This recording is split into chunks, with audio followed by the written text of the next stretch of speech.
La consigna del desarme. En toda una serie de países, en su mayoría pequeños y no implicados en la guerra actual, por ejemplo, Suecia, Noruega, Holanda, Suiza,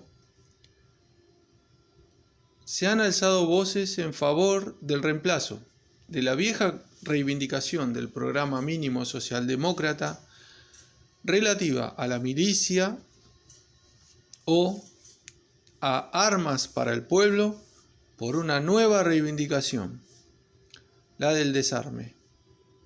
En el número 3 del órgano de la Organización Internacional de la Juventud, Jugend Internationale, se publica un editorial en favor del desarme. En las tesis de Grimm sobre la cuestión militar, redactadas para el Congreso del Partido Socialdemócrata Suizo, hallamos una concesión a la idea del desarme. En la revista suiza Neues Leben de 1915, Ronald Holst, al mismo tiempo que propugna ostensiblemente la conciliación de ambas reivindicaciones, hace en la práctica la misma concesión.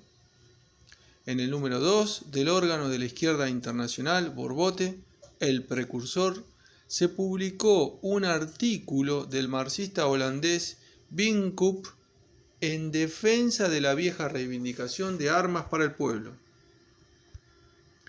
La izquierda escandinava, como se desprende de los artículos que se publican más adelante, acepta el desarme, aunque reconoce a veces que este contiene un elemento de pacifismo.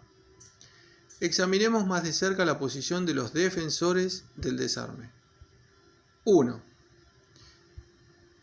Una de las premisas fundamentales en favor del desarme, aunque no siempre expresada con precisión, es la siguiente. Estamos contra la guerra, contra toda guerra en general, y la exigencia del desarme es la expresión más definida, más clara y más precisa de ese punto de vista. En nuestro comentario al folleto de Junius, al cual remitimos al lector, demostramos la falacia de esa idea. Los socialistas no pueden oponerse a toda guerra en general sin dejar de ser socialistas. No hay que dejarse enceguecer por la actual guerra imperialista. En la época imperialista, estas guerras entre grandes potencias son típicas, pero de ningún modo son imposibles las guerras democráticas y las rebeliones, por ejemplo, de los países oprimidos contra sus opresores para liberarse de la opresión. Las guerras civiles del proletariado contra la burguesía por el socialismo son inevitables. Son posibles las guerras entre un país en el que ha triunfado el socialismo y otros países burgueses o reaccionarios. El desarme es el ideal del socialismo.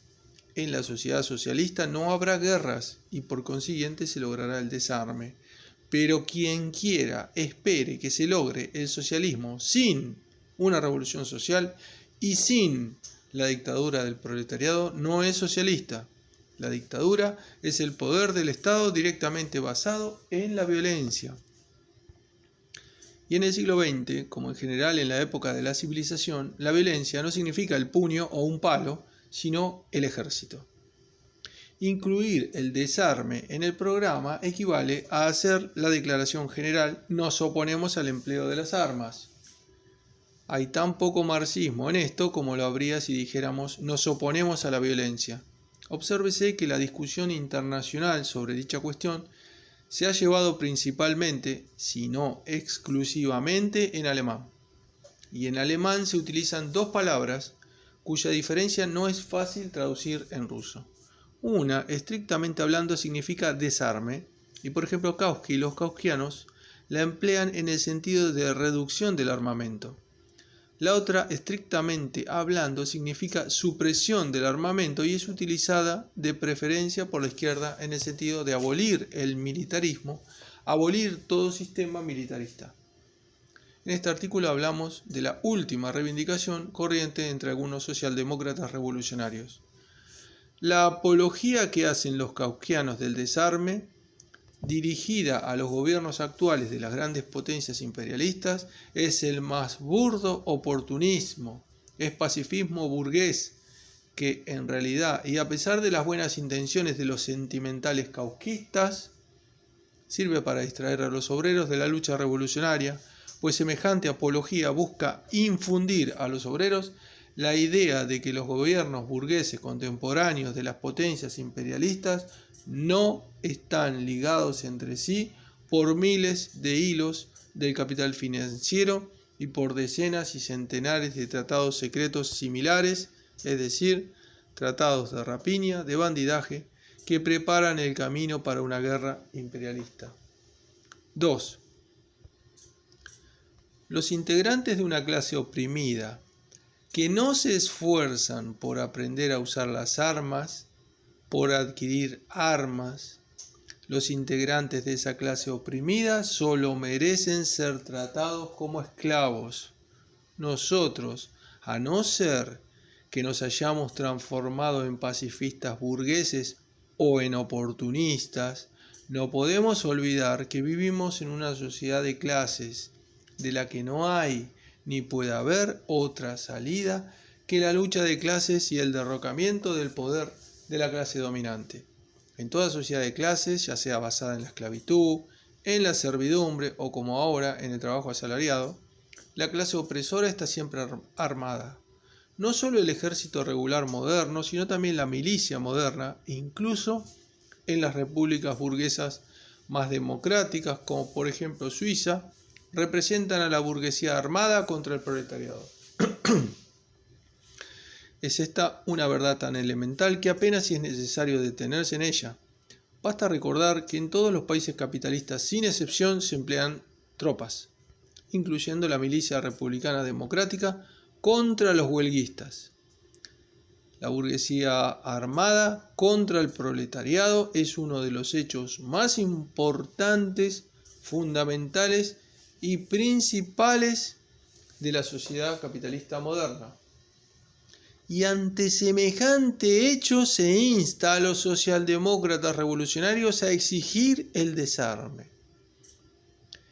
Ello equivale a abandonar por completo el punto de vista de la lucha de clases, a renunciar a toda idea de revolución. Nuestra consigna debe ser armar al proletariado para vencer, expropiar y desarmar a la burguesía. Esta es la única táctica posible para la clase revolucionaria, táctica que se desprende de todo el desarrollo objetivo del militarismo capitalista y que es dictada por él. Solo después de desarmar a la burguesía podrá el proletariado, sin traicionar su misión histórica universal, convertir en chatarra todas las armas, y así lo hará indudablemente el proletariado, pero solo cuando se hayan cumplido estas condiciones, de ningún modo antes. Si la guerra actual despierta entre los reaccionarios socialistas cristianos, entre la pequeña burguesía llorona, solo horror y temor, solo repugnancia hacia todo empleo de armas, hacia el derramamiento de sangre, hacia la muerte, etc., nosotros debemos decir entonces, la sociedad capitalista es y ha sido siempre un horror sin fin. Y si la más reaccionaria de todas las guerras prepara ahora para esa sociedad un fin con horror, no tenemos ningún motivo para desesperarnos.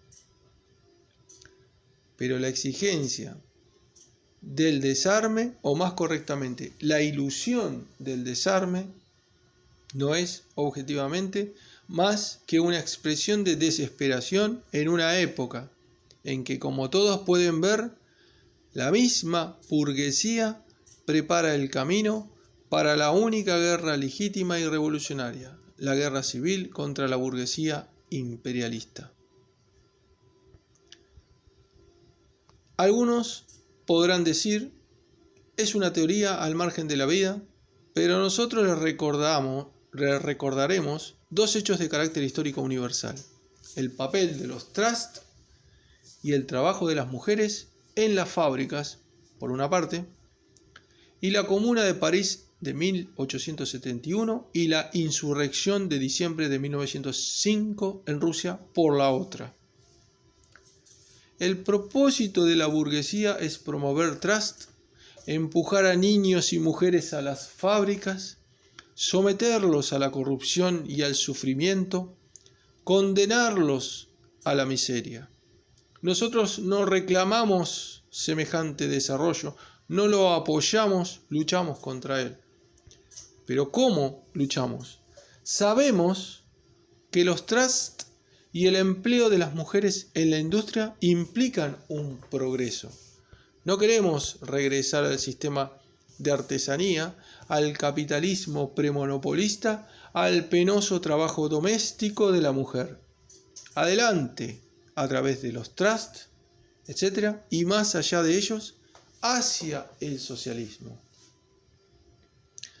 Este razonamiento tiene en cuenta el desarrollo objetivo y con las modificaciones necesarias se aplica también a la actual militarización del pueblo. Hoy, la burguesía imperialista no solo militariza a todo el pueblo, sino también a la juventud. Mañana tal vez empiece a militarizar a las mujeres. Nuestra actitud debe ser tanto mejor. Adelante, a todo vapor, pues cuanto más deprisa avancemos, tanto más cerca estaremos de la insurrección armada contra el capitalismo. ¿Cómo pueden los socialdemócratas caer en el temor a la militarización de la juventud, etcétera, si no han olvidado el ejemplo de la Comuna de París? Eso no es una teoría al margen de la vida o una ilusión, es un hecho. Y sería en verdad un mal negocio si pese a todos los hechos económicos y políticos los socialdemócratas comenzaran a dudar de que la época imperialista y las guerras imperialistas han de conducir inevitablemente a la repetición de tales hechos. Cierto observador burgués de la Comuna de París escribía a un periódico inglés en mayo de 1871: si la nación francesa estuviera formada solo por mujeres, ¿qué nación terrible sería? Mujeres y niños hasta de 13 años lucharon en la Comuna de París hombro a hombro con los hombres. Y no podrá suceder de otro modo en las batallas futuras por el derrocamiento de la burguesía. Las mujeres proletarias no mirarán pasivamente como la burguesía bien armada ametralla a los obreros mal armados o desarmados. Tomarán las armas, como lo hicieron en 1871, y de las actuales naciones atemorizadas, o más correctamente, del actual movimiento obrero desorganizado, más por los oportunistas que por los gobiernos, surgirá, sin duda alguna, tarde o temprano, pero con absoluta certeza, una liga internacional de las naciones terribles del proletariado revolucionario. En la actualidad se está militarizando toda la vida social. El imperialismo es una lucha encarnizada de las grandes potencias por la distribución y redistribución del mundo y por ello conducirá inevitablemente a una mayor militarización en todos los países, incluso en los neutrales y pequeños. ¿Cómo combatirán esto las mujeres proletarias? ¿Solo maldiciendo todas las guerras y todo lo militar? ¿Solo exigiendo el desarme? Jamás aceptarán ese vergonzoso papel las mujeres de una clase oprimida y verdaderamente revolucionaria. Dirán a sus hijos: pronto serás grande, te darán un fusil, tómalo y aprende bien la ciencia militar.